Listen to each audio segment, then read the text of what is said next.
Supreme court ने voter list के special intensive revision यानी एसआईआर को लेकर बड़ा फैसला सुनाते हुए इसे संवैधानिक और वैध प्रक्रिया करार दिया है। कोर्ट ने साफ किया कि चुनाव आयोग ने अपनी शक्तियों के दायरे में रहकर यह कदम उठाया और इसमें किसी भी तरह की कानूनी खामी नहीं पाई गई है। हालांकि इस फैसले के बाद सियासी माहौल फिर गर्मा गया है। ये रिपोर्ट देखिए।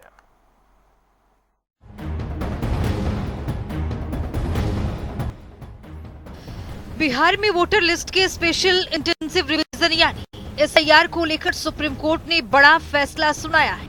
सुप्रीम कोर्ट ने साफ कहा है कि एसआईआर प्रक्रिया में कोई खामी नहीं और चुनाव आयोग ने अपनी संवैधानिक शक्तियों के तहत काम किया है।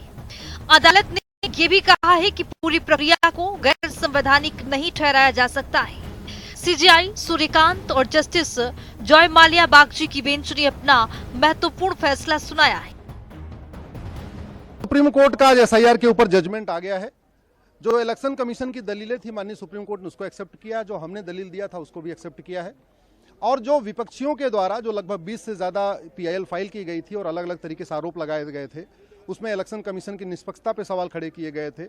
जो प्रोसीजर अपनाया गया उसके ऊपर सवाल खड़े किए गए थे। कुछ लोगों ने ये भी दलील दिया कि एसआईआर ही अपने आप में अनकॉन्स्टिट्यूशनल है, बिल्कुल इलीगल है। उन सारे आरोपों को नकार दिया है। माननीय सुप्रीम कोर्ट ने कहा एसआईआर बिल्कुल संविधान के अनुरूप है, रिप्रेजेंटेशन ऑफ पीपल एक्ट के अनुरूप है, कंडक्ट ऑफ इलेक्शन रूप के अनुरूप है और एसआईआर बिल्कुल आवश्यक है। फ्री एंड फेयर इलेक्शन के लिए जरूरी है कि कोई भी गलत व्यक्ति का नाम वोटर लिस्ट में नहीं होना चाहिए। एक और भी महत्वपूर्ण कार्य किया है माननीय सुप्रीम कोर्ट ने अपने जजमेंट में कहा है कि इलेक्शन कमीशन के पास वो आंकड़ा है जिन लोगों का नाम कटा है, उन सारे डिटेल्स को, सारे नामों को वो ट्रिब्यूनल को दे दें, जिससे ट्रिब्यूनल में जाके उनका कंफर्म हो जाए कि जिन लोगों का नाम कटा हुआ है उसमें से कितने भारतीय हैं और कितने विदेशी हैं। माननीय सुप्रीम कोर्ट ने कहा एसआईआर के आधार पर यह नहीं एस्टेब्लिश हो सकता है कि हाँ जितने नाम कटे हैं वो सारे के सारे विदेशी हैं। सुप्रीम कोर्ट ने एसआईआर के बिहार में शुरू किए गए मतदाता सूचियों के विशेष गहन पुनरीक्षण यानी एसआईआर के फैसले को बरकरार रखा। कोर्ट ने फैसला में दिया है कि एसआईआर प्रक्रिया को सिर्फ इसलिए गैरकानूनी कहकर रद्द नहीं किया जा सकता क्योंकि ये वोटर लिस्ट के सामान्य रिवीजन की प्रक्रिया से अलग है। कोर्ट ने एसआईआर को एक वैध और संवैधानिक प्रक्रिया बताया है। कोर्ट ने आगे कहा है कि ये प्रक्रिया कानूनी रूप से मान्य है। तो आइए ग्राफिक्स पर नजर डालते हैं।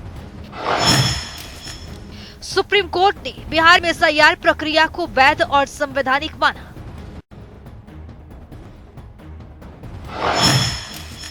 कोर्ट ने कहा कि एसआईआर को गैर कानूनी बताकर रद्द नहीं किया जा सकता।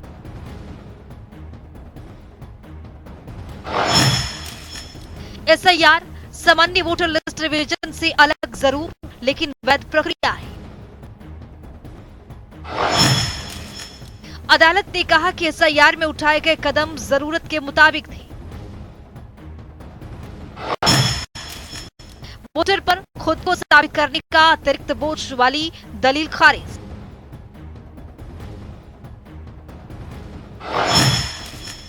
सुप्रीम कोर्ट ने कहा कि एसआईआर में नाम काटने को नियम विरुद्ध नहीं कहा जा सकता। चुनाव आयोग दस्तावेजों की विश्वसनीयता के आधार पर फैसला ले सकता है। गलत या संदिग्ध दस्तावेज होने पर नाम जोड़ने से इनकार संभव। सुप्रीम कोर्ट ने साफ किया है कि चुनाव आयोग नागरिकता तय नहीं करता। कोर्ट ने कहा कि एसआईआर प्रक्रिया संविधान और आरपी एक्ट की कसौटी पर खरी उतरती है। सुप्रीम कोर्ट के इस फैसले के बाद सियासत भी तेज हो गई है।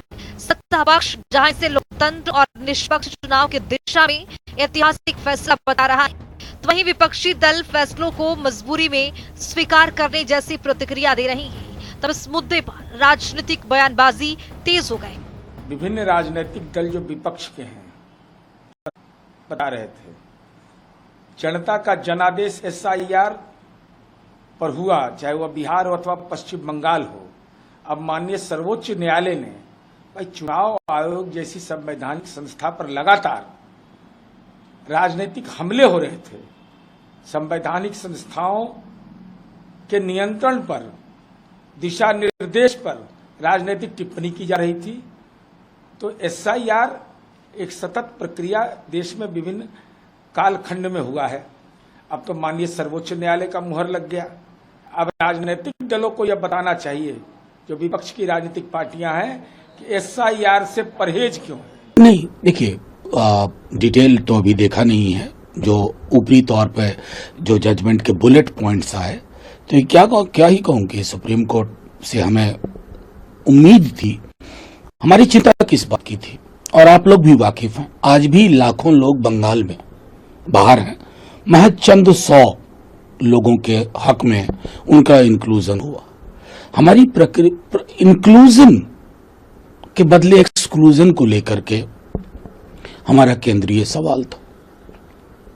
हमने इलेक्शन कमीशन के अधिकार को चुनौती नहीं दी थी।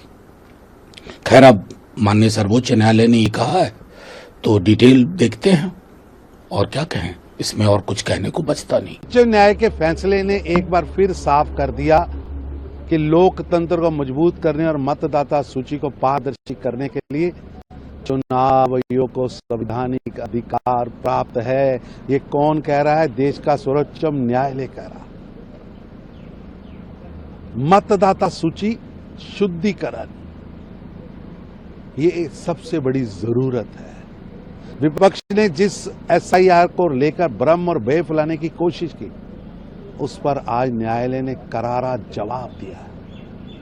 अवैध घुसपैठ और बड़े पैमाने पर माइग्रेशन के बीच मतदाता सूची का शुद्धिकरण समय की आवश्यकता है, लेकिन कांग्रेस नेतृत्व के विपक्ष को देश हित से ज्यादा अल्लाह को प्यारे हुए वोटर प्यारे हैं। या जो एप्लीकेंट है उनके वकील, उसको पढ़कर हमारे कानूनविद लोग उस पर समीक्षा करके ही बोलेंगे। बिना जजमेंट पढ़े बोलना उचित नहीं। मैं इतना जरूर कहूंगा, मुद्दा ये नहीं कि एसआईआर इलेक्शन कमीशन करा सकता है कि नहीं, क्योंकि इलेक्शन कमीशन से तो हम करवा ही चुके हैं एसआईआर। लेकिन एसआईआर होता था 4 साल में। ज्ञानेश कुमार की तरह मुख्य चुनाव आयोग की तरफ 4 महीने, 5 महीने, 6 महीने में चुनाव के ठीक पहले बिहार में, बंगाल में, उत्तर प्रदेश में हो ही नहीं सकता। ये हमारा मुद्दा है। सुप्रीम कोर्ट के फैसले के बाद अब एसआईआर को लेकर सियासत और तेज होती नजर आ रही है। एक तरफ सत्ता पक्ष इसे चुनावी प्रक्रिया को पारदर्शी और मजबूत बनाने वाला ऐतिहासिक फैसला बता रहा है, तो वहीं विपक्षी दल फैसले पर सवाल उठाते हुए चुनाव आयोग की मंशा पर निशाना साध रहे हैं। हालांकि सुप्रीम कोर्ट ने साफ कर दिया है कि एसआईआर प्रक्रिया संविधान और कानून की कसौटी पर खरी उतरती है, और ऐसे में अब बिहार चुनाव से पहले इस मुद्दे पर राजनीतिक बयानबाजी और भी तेज होने के आसार हैं। स्पेशल रिपोर्ट, जनता टीवी।